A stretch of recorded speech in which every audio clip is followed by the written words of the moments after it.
Let me start with you, Baz, because having seen a number of your productions, I look at this now and I think, okay, this is something that's above the bar because Elvis is the king. He was phenomenal.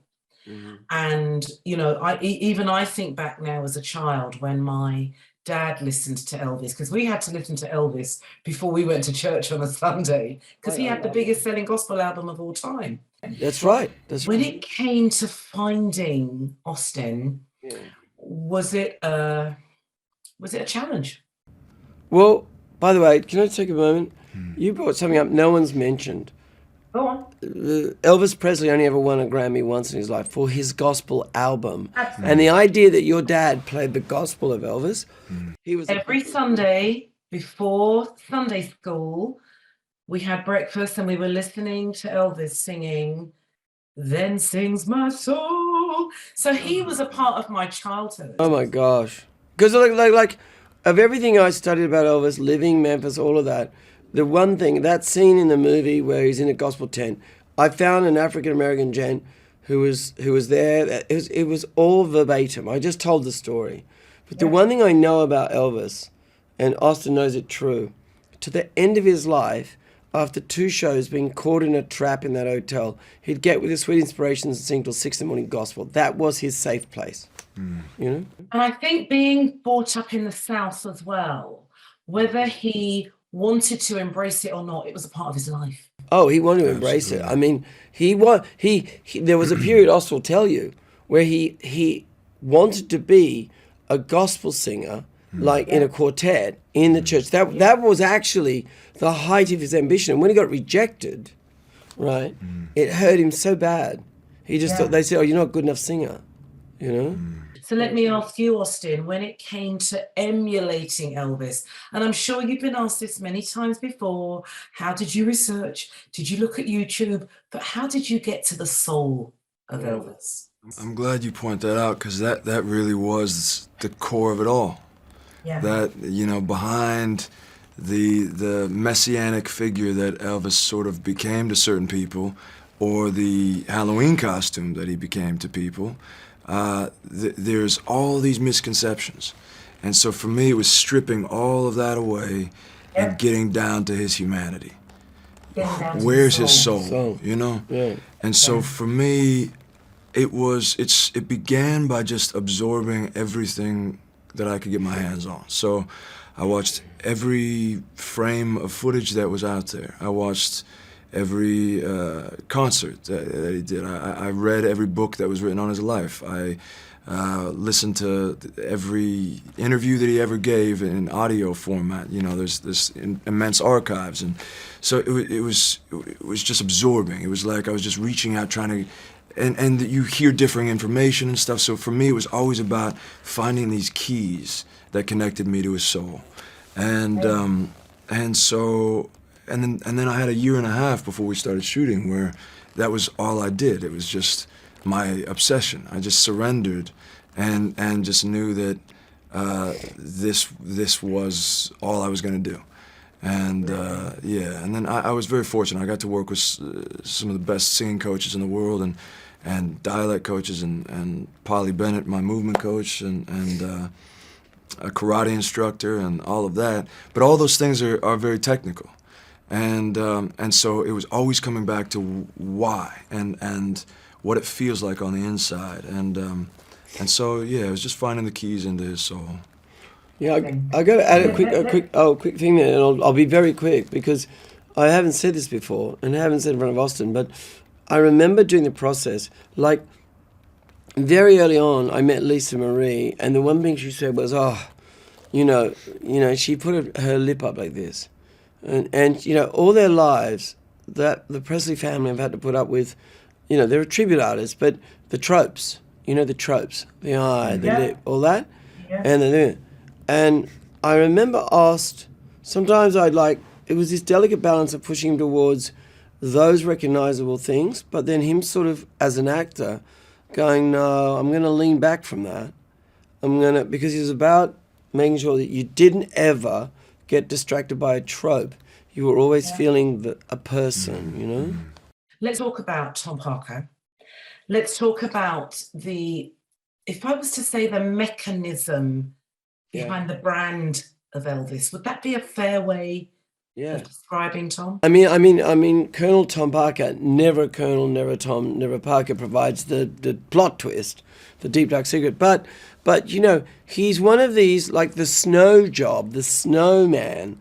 I mean, part of the reason I thought I can tell this story now was that we moved into a period where snowmen, you know, it isn't just that they are carnival hucksters, it's that they not only do they tell you a big lie, and they have positive, you know, toxicity, but we like it.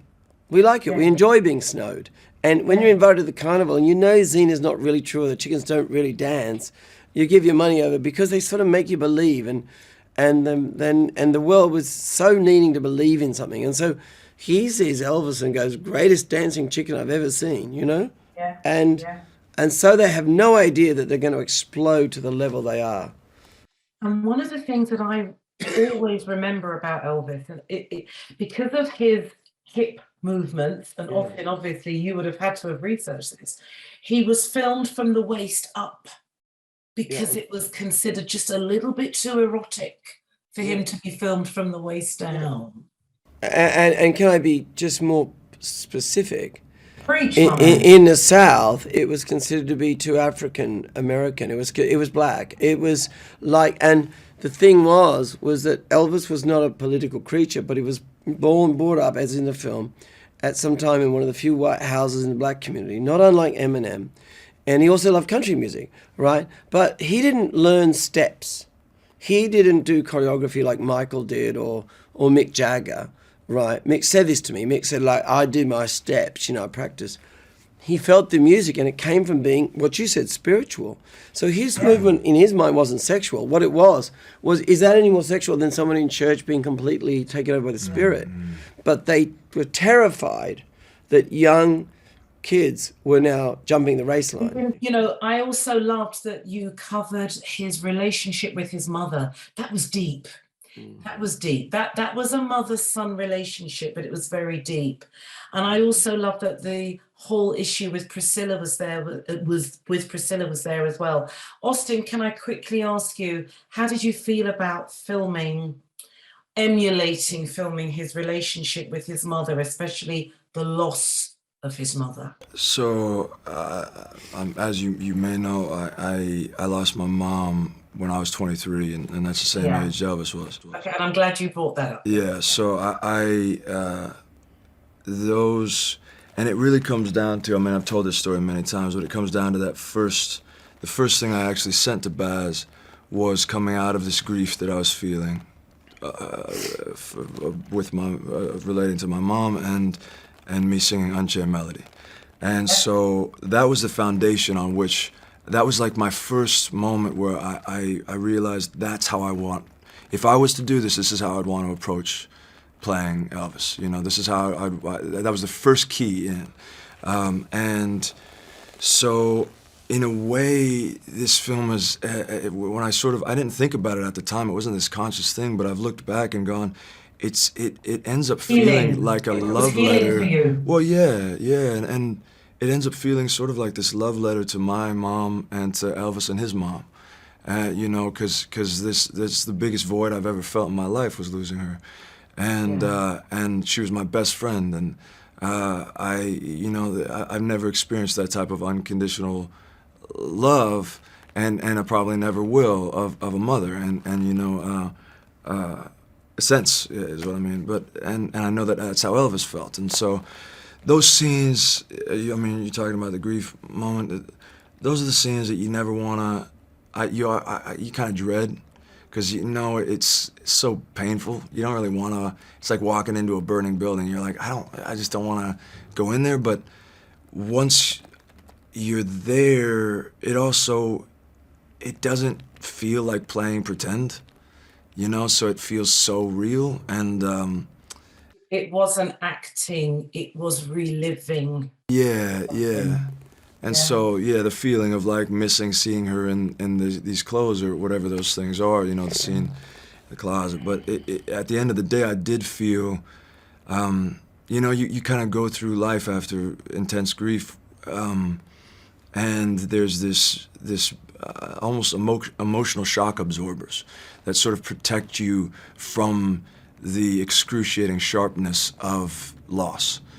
And we go through a lot of life not letting it out, and it can build up, and we won't experience the lows as low as they feel, and then it'll deaden us from being able to feel the highs.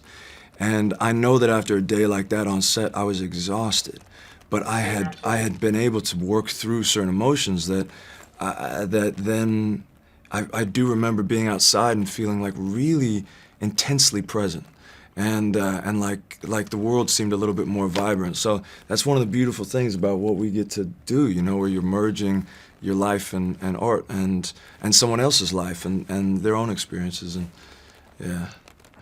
It was amazing.